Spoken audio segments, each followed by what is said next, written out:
Let's talk a bit about navigation. In this video, we will explore how to plan your adventure and a few tips for safe navigation. The first and foremost concept we want to impress upon you is that the Erie Canal is a shared waterway. So you will encounter other vessels and you need to be courteous and safe along the way. Some of the watercraft you will see will be bigger than you, and others will be much smaller. When encountering another vessel, slow the boat down. If the vessel is very small, like a fishing boat or kayak, remember this vessel may be unpredictable in the way they pass you. So slow even more around these vessels. These smaller crafts are also very affected by your wake, so be mindful of this. In general, when passing most vessels, you will stay to the right, and the approaching vessel will stay to their right.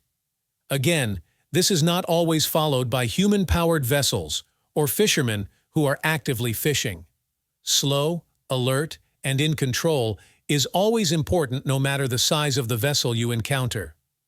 We know that one of the anxieties our customers experience is, will I get lost? I bet there are a few of you in this room concerned about this. In general, the Erie Canal is a very straightforward waterway. Most of you will either be heading east or west. The waterway is well marked, and after about an hour of on-the-water training, you will see it is hard to get lost.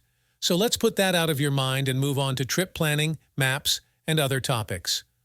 Along your way, there will be several tools to help you know where you are on the canal. First, use the Erie Canal Adventures phone app.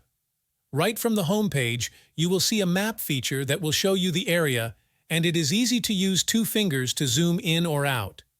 This tool will show you upcoming structures like locks and lift bridges or oncoming towns. Second, the New York State. On the Canal phone app also has a map feature. Personally, I like ours a little better, but either will work to help you know where you are and where you are going and what you might encounter. Third, your smartphone likely has a mapping feature installed like Google Maps. These features are also great, but it is important to know that if using these for distance or time to a location, you should pick bike or walking speed to better show your time to destinations. But our time to destination tools, which we will discuss shortly, are far better for this planning. One of the things we will impress on you is to stay in the channel. When we do your on-the-water training in a few minutes, you will see grassy areas that are outside of the channel. Our area is famous for interesting birds and other wildlife you will see along the way. Please do not approach these areas in the boat you will run aground. Stay in the channel. The channel is well marked. In some places, you will only see markers on one side of the canal, or you may find places where there are no markers at all. If the channel is only marked on one side, you can approach the wall or bank on the other side. You have deep water there. But if there are channel markers, draw an imaginary line from marker to marker and stay inside of that. If there are markers, there is definitely shallow water beyond them. Your trainer will point this out when you get on the boats today. For our experienced boaters, you will be familiar with the phrase, red right return. Heading west, you will find the red markers on your starboard or right side of the boat. This is because Buffalo is considered the Erie Canal's home port. Our boats are purpose-designed for use on the canal. They are not designed or authorized to enter the Finger Lakes, Cayuga or Seneca, the Great Lakes Erie or Ontario, or Lake Oneida to our east. There are other conjoined lakes that make up the Erie Canal system, and these are okay to transit. There are 2 alerts if you are planning to travel to the city of Rochester on the Genesee River. First, as you approach the intersection of the canal and the river, you need to be very deliberate and turn into the river in the middle of the channel. You will see a channel marker in the middle of the river.